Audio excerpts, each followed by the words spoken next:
As promised, this week we're doing French dips. A little side note that I wanted to put in here. The bolillo rolls that I got, they were fresh baked from the bakery at my local supermarket, and they did a fantastic job. They were so airy and but they held together so well. They absorbed the au jus. So you have all that flavor, but they didn't get soggy. So the main thing you're looking for when you're looking for the bread that you want to get is you want a bread that's going to absorb that liquid without getting soggy, but also hold together. It's so important. Structural integrity on a sandwich like this, when you're dipping it into au jus, it's very, very important. So try that roll if you have one available to you. You can try something else, but that bolillo roll, wow! I was thoroughly impressed with how well it performed. So well. Welcome back to Chefy Nom Noms. We're glad that you stopped by. Kevin and I have a very exciting episode for you today. As promised, my amazing French dip. Speaking of, Kevin, did you call Spirit? Si, jefe. Perfect. That's my dude. All right. I have a friend of mine, Spirit, who's coming over to help me devour these amazing French dips. She does some DJing on the side, as well as some Twitch streams. If you'd like to check them out, I'm going to leave a link in the description below. You can check her out. Always amazing. Spirit is just an absolutely wonderful person and has been a very dear friend of mine for many, many years. So without further ado, Kevin, should we do it? Bam! Let's get into this.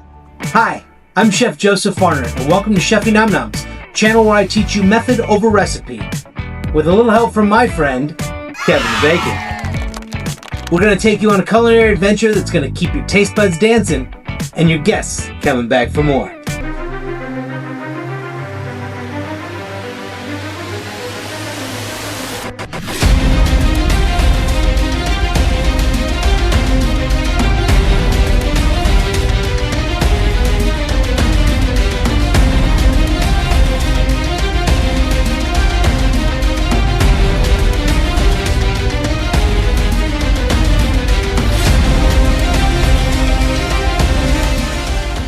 This time our culinary adventure begins with the au jus and prime rib sliced up from last week. And I also have horseradish, sour cream, and Worcestershire. Onions, some provolone cheese and mushrooms, and our wonderful soft bolillo rolls. Also salt and pepper. For our onions, we're going to do a julienne, which just simply means thinly slice. We will put some avocado oil in the bottom of a pan, put that on with salt and pepper on low heat to caramelize them. As for our mushrooms, we want to get rid of the gills, and then once we've cleaned the gills out, we just slice it up real nice. A little bit of avocado oil in the bottom of our pan, throw that in.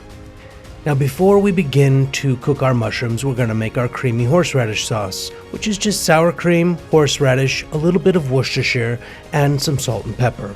The ratio of sour cream to horseradish is 2 parts sour cream to 1 part horseradish. But if you like a little bit more bite, add as much horseradish as you see fit. Mix well and set aside.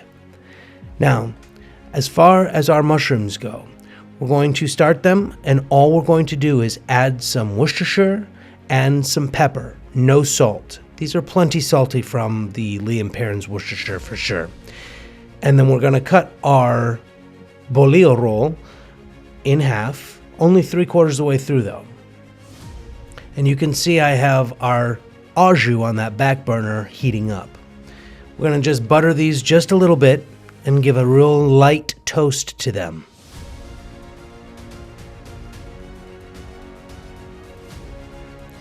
I like to smear 1/2 with our creamy horseradish.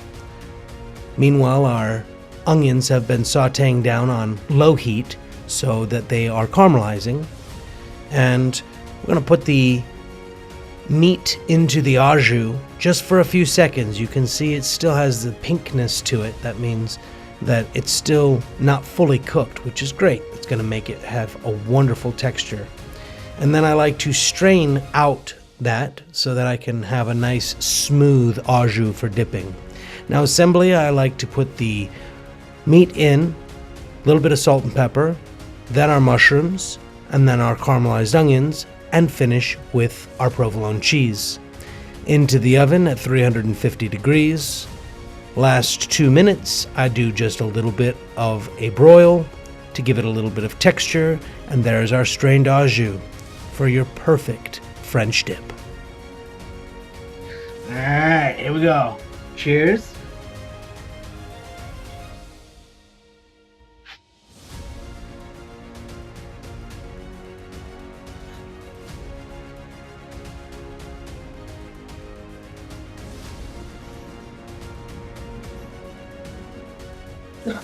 So good. And that's how you make my amazing French dip that's made from leftovers of your absolutely incredible prime rib dinner.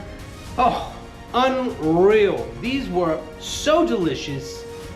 None of that was scripted. Her and I literally had the same reaction at the exact same time because they are literally just that good. See for yourself, try it, let me know. Like and subscribe. We'll see you next time on Chefy Num Nums.